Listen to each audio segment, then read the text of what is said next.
Selamat siang teman-teman Otomotif TV, apa kabarnya? Semoga semua dalam kondisi sehat dan bahagia selalu saat nonton video ini ya, amin. Nah teman-teman, pada siang hari ini saya bersama sebuah motor gede yang mereknya masih asing di telinga kita. Ini adalah mereknya LiveWire. Jadi ini adalah dulunya awalnya divisi motor listriknya dari Harley Davidson ya. Cuma di medio sekitar 2021 dipisah. Jadi ini sekarang berdiri sendiri jadi merek sendiri, LiveWire. Bukan lagi di bawahnya Harley Davidson ya, brand terpisah gitu. Cuma tetap aja ada sisa-sisa dari Harley Davidson, masih ada logo-logonya di beberapa tempat. Nanti akan kita lihat bareng. Nah, kayak gimana detail motornya, apa fitur andalannya, bagaimana posisi berkendaranya, sampai impresi mencoba mengendarainya. Nah, untuk lebih jelasnya tonton terus sampai akhir, jangan kemana-mana.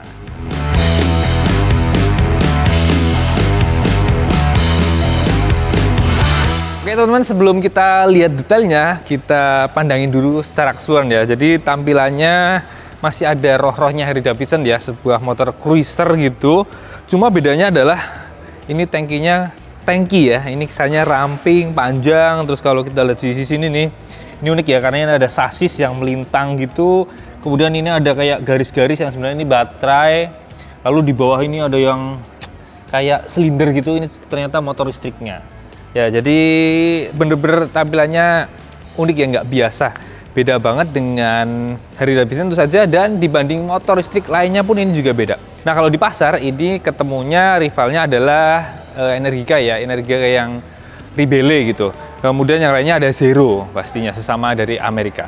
Oke, kita langsung lihat detailnya dari depan, kamera zoom dekat ke sini. Langsung kita lihat dari sisi depan, ini area lampu utama yang mana bentuknya kesannya tuh cukup sangar ya teman-teman. Dan di dalamnya ini yang utama adalah ada lampu yang mana bentuknya oval, dan di dalamnya bisa kita lihat ada lampu-lampu LED dan model proyektor. Kita nyalain aja coba kayak gimana. Nah, ini dia teman-teman, ada 3 titik kayak proyektornya. Ini untuk lampu dekatnya, untuk lampu jauh ternyata yang di sisi kiri kanannya. Nah, ini lampu jauhnya. Kemudian di kanan kirinya bisa kita lihat adalah ada 2 lampu sen yang mana kalau kita nyalain motornya itu otomatis jadi kayak DRL ya, warnanya orange gitu, memanjang gini. Dan kalau kita nyalain sen, nah akan kedip di sisi tengahnya lebih terang. Keren ya, kece ya.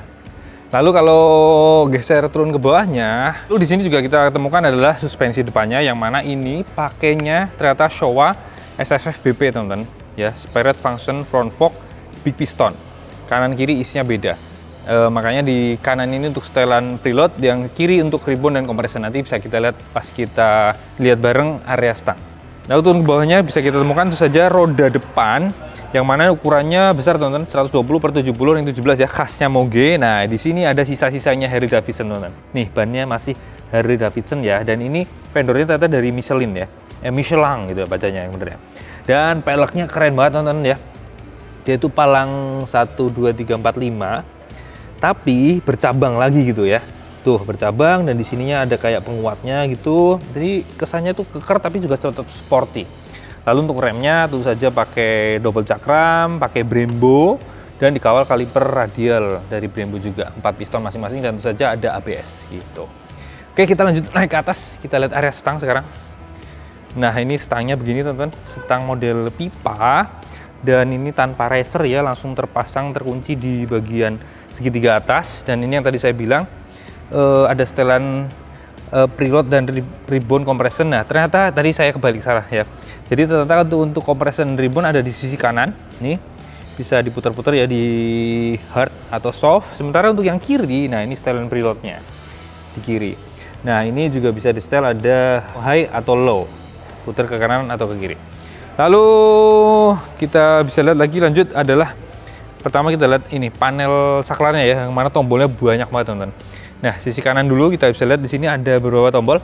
Ini ada engine cut off dan on, ini untuk nyalain motornya teman-teman. Jadi ini sebenarnya sudah keyless ya, makanya kunci tinggal disakuin. Model keylessnya begini, gede banget tuh. Terus ada logonya LiveWire, tapi juga ada kunci analognya. Nah, ini nanti fungsinya apa? Nah, kita nanti cobain. Nah, ini kalau di onin maka panel instrumennya akan menyala.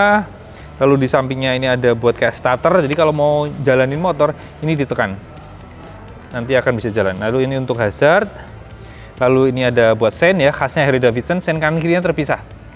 Ini untuk sen kanan ditekan, untuk matiin tekan lagi, dan di sebelahnya ada tombol riding mode, ada 5 pilihan, nanti kita lihat di panel instrumennya. Lalu di bawahnya ini ada tombol kontrol gitu untuk milih-milih yang menu di panel instrumennya juga, dan sekaligus untuk back gitu. Oke, di depannya pastinya ada master rem ya, masih bentuknya khas Harley Davidson juga, termasuk ini nih handle remnya.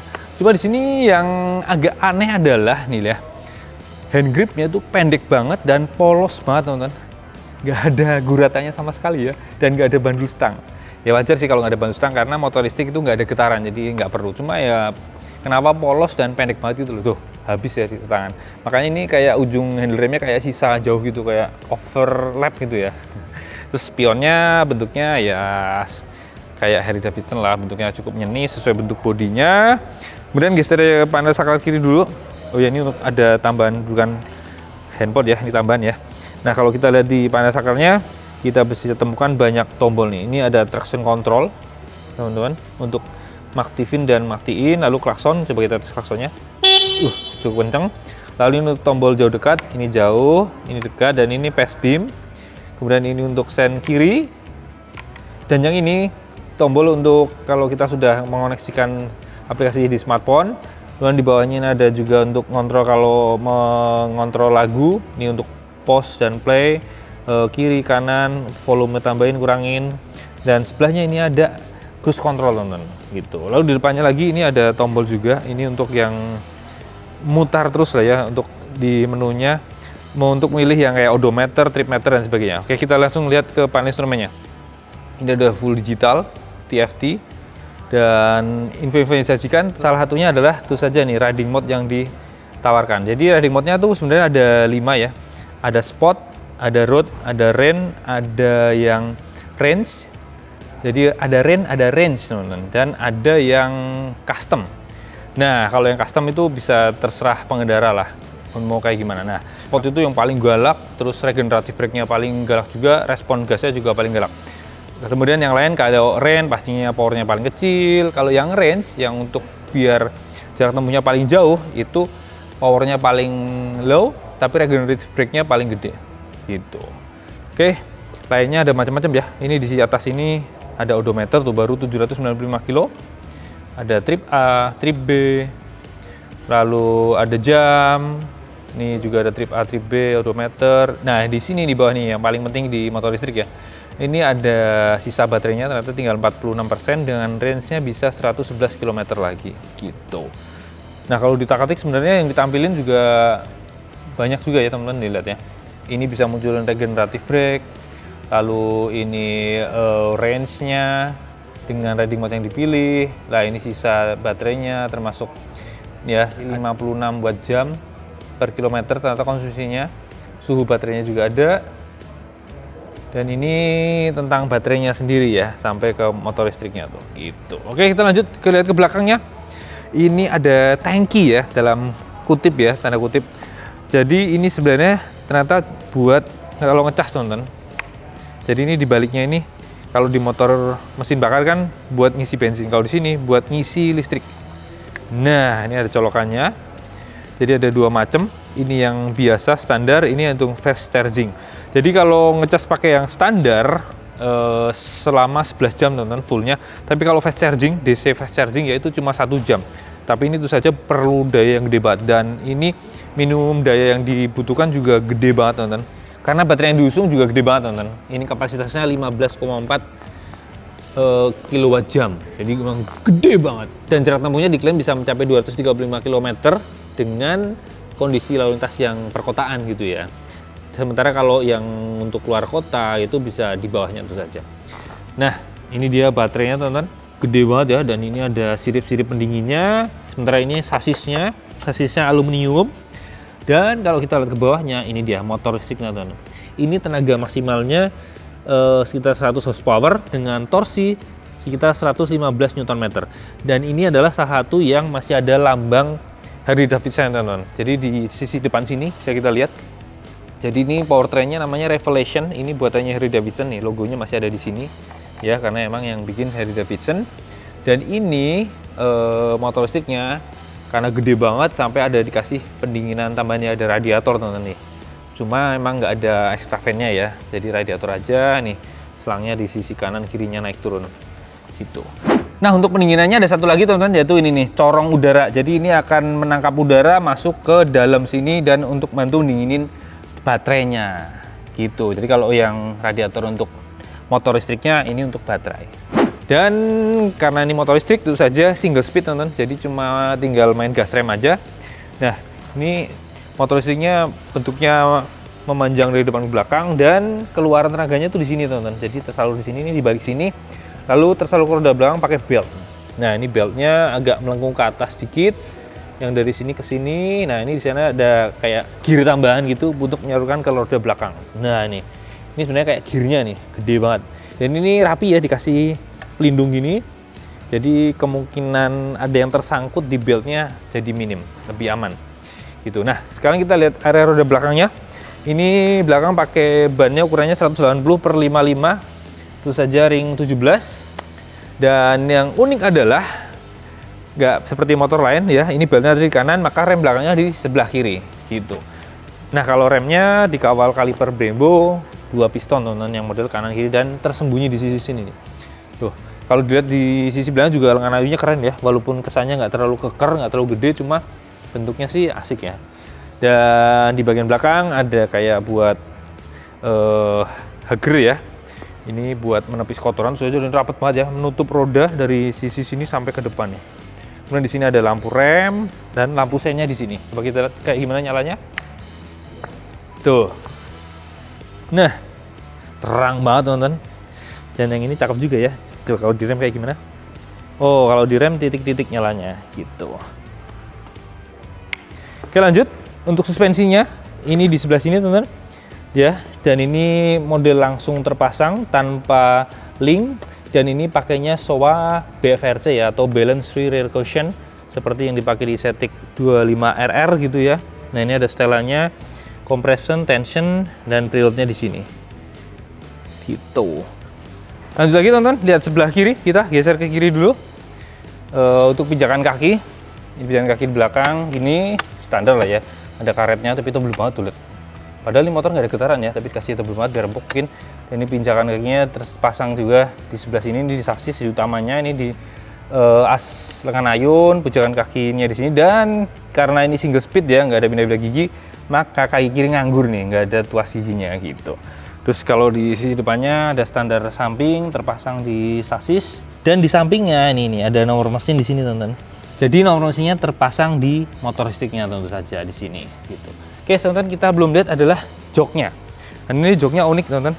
Bukan hanya dimensinya yang ramping banget ya. Tuh, kecil banget, ramping banget teman-teman. Panjang gitu, malah kayak buaya nggak sih? Terus ini busanya empuk banget, termasuk kulitnya ya. Kulitnya di sini ada yang motif gini, ada yang tengah yang agak lebih lembut gitu ya. Ini ada buat pegangan kalau ada bonceng. Tuh, bagian belakang lebih ramping lagi.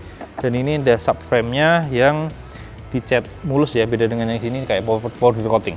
Dan di sini yang unik lagi adalah ini, di bagian tangki sisi depannya ini juga ada bagian booknya nih. Gitu. Unik ya. Terus yang belum kita lihat apa ya? Di balik joknya. Jadi di balik jok ini ada tersimpan sesuatu. Nah, ini tadi nih. Salah satu fungsinya kunci manualnya ini buat buka jok. Colokannya di sebelah sini kiri. Yang mana kalau kita buka, nah di sini ada charger portable. Ini taruh sini. Cuma masalahnya adalah ini nggak bisa dipakai di Indonesia teman-teman. Kenapa? Karena ini speknya buat Amerika 110 volt. Sementara kita di sini kan 220 ya. Jadi ini sayang sekali nggak bisa kepake. Jadi ngecasnya perlu pakai adaptor khusus, ada kabel gede gitu. Dan itu paling bisa nyolok di SPKLU gitu ya, atau kalau mau nyorok di rumah juga butuh adaptor sendiri, nggak bisa pakai yang ini nih, yang bawaan yang bisa dibawa-bawa. Yang mana kalau ini tadi yang saya bilang, untuk full bisa sampai 11 jam, lama banget. Maklum ya, karena baterainya gede banget gitu. Nah, kalau di sini emang ini spesial buat naruh chargernya. Nah, yang unik di sini adalah teman-teman, kalau mau nutup joknya, ini ternyata ada penguncinya nih teman-teman. Jadi nggak bisa langsung ditekan. Jadi ini, tekan engselnya, tuh baru nutup. Ini ada penguncinya, jadi nggak perlu takut nutup sendiri ya. Nah, gitu. Nah teman-teman, selain untuk membuka jok, fungsi kunci manual ini juga ada satu lagi, yaitu untuk ini nih, ngunci stang. Jadi kunci stangnya masih manual di sisi ini nih, kayak motor Honda zaman dulu ya.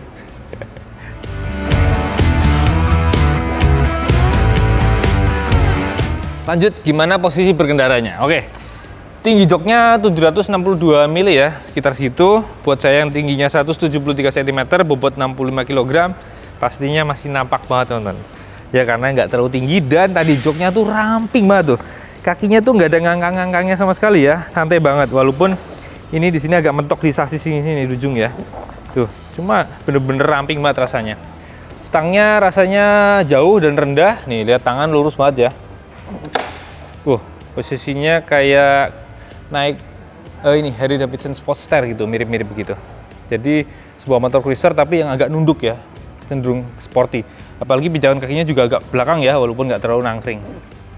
Nah cuma nggak enaknya motor listrik gini nih, tangan kirinya tuh nganggur, nggak ada kopling. Begitu juga dengan kaki kiri, nggak ada yang dicongkel-congkel. Nah kayak gimana suaranya? Ya motor listrik sih cuma kayak Tamiya ya. Nih ya, coba saya nyalain. Kita gas-gas sedikit di tempat, semoga nggak ngacir, nggak lari ya. Nah ini udah siap.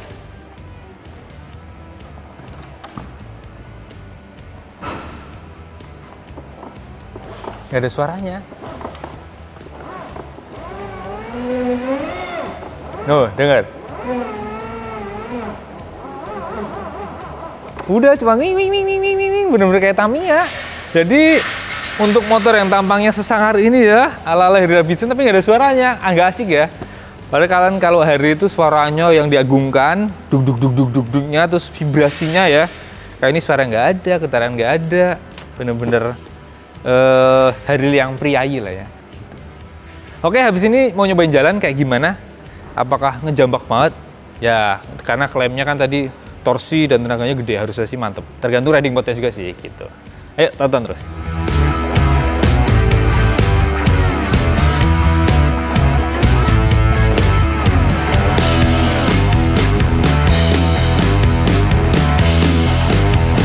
Nah akhirnya teman-teman saya udah nyobain Livewire One ini.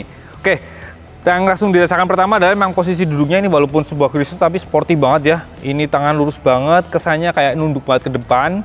Terus kakinya juga memang cukup nangkring. Kemudian yang bisa dirasakan handlingnya, oke. Ini motor bobotnya emang lumayan ya, 255 kg. Jadi buat rebah-rebahnya, belok-beloknya itu kerasa lumayan berat. Terus yang agak-agak PR nih ya, ini karakter roda depannya itu kalau buat belok tuh kayak mau narik ke dalam gitu. Entah emang karakternya begitu atau tekanan bannya kurang. Tapi sebenarnya kalau dilihat sih kayaknya harusnya cukup ya. Jadi kalau kita belok kiri, kita justru harus mengcounter ke kanan gitu teman. Kalau enggak kayak mau brak gitu. Kemudian dengan wheelbase yang panjang, ini tadi juga rasanya kalau di jalan yang ramai tuh nggak bisa gampang slip gitu ya. Ya pastinya karena efek panjangnya tadi. Lalu karakter performanya, nah ini tergantung banget ternyata dengan riding mode yang dipilih.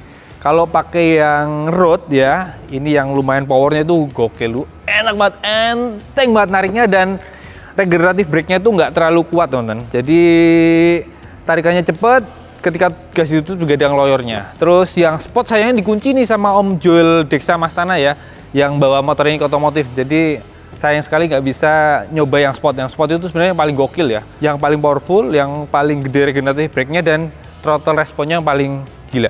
Terus kalau tadi nyoba pakai yang range, yang biar jangkaunya paling jauh itu yang paling kerasa adalah regeneratif brake-nya emang paling kuat teman-teman. Jadi tiap kita tutup gas itu kayak engine brake yang kuat banget gitu, kayak langsung pindah gigi satu. Terus kalau digas kalem banget biar irit. Lalu kalau pakai yang rain atau yang hujan itu respon gasnya kayak yang range jadi kalem, tapi ketika gas ditutup regeneratif brake-nya nggak terlalu kasar ya, jadi halus saja. Gitu, kurang lebihnya begitu. Kemudian apalagi ada sesuatu juga yang nggak biasa ya, karena saya jarang bawa Harley Davidson yang agak kaku di awal-awal adalah saat mau nyalain sen kanan ya, karena sen kanannya tadi di stang kanan jadi jempolnya agak-agak adaptasi dulu, kagok gitu. Kemudian apalagi ya, lainnya yang pastinya karena ini motor listrik bener-bener nggak ada vibrasi teman-teman.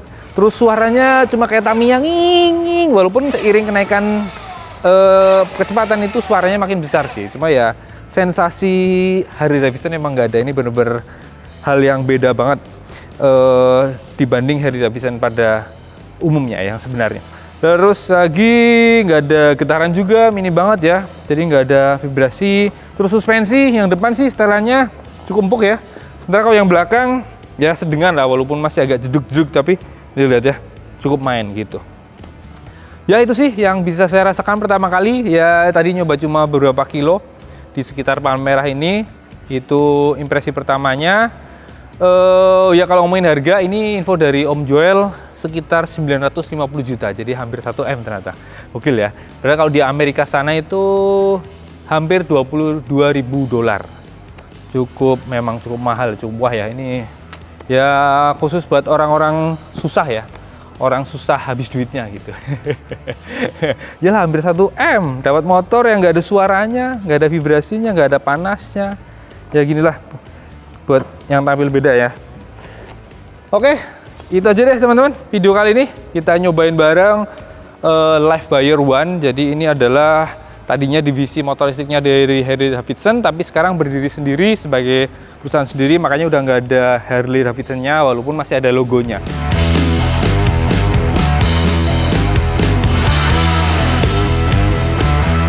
Oke, itu aja teman-teman video kali ini. Terima kasih buat yang sudah menonton dari awal sampai akhir. Jangan lupa like, subscribe, komen, share, nyalakan juga tombol loncengnya, dan jangan lupa follow juga IG kami otomotif_tv, dan mampir juga ke www.otomotifnet.com untuk info-info terbaru tentang dunia otomotif. Oke, terima kasih, sampai jumpa di video berikutnya. Jangan lupa pakai helm kalau naik motor ya.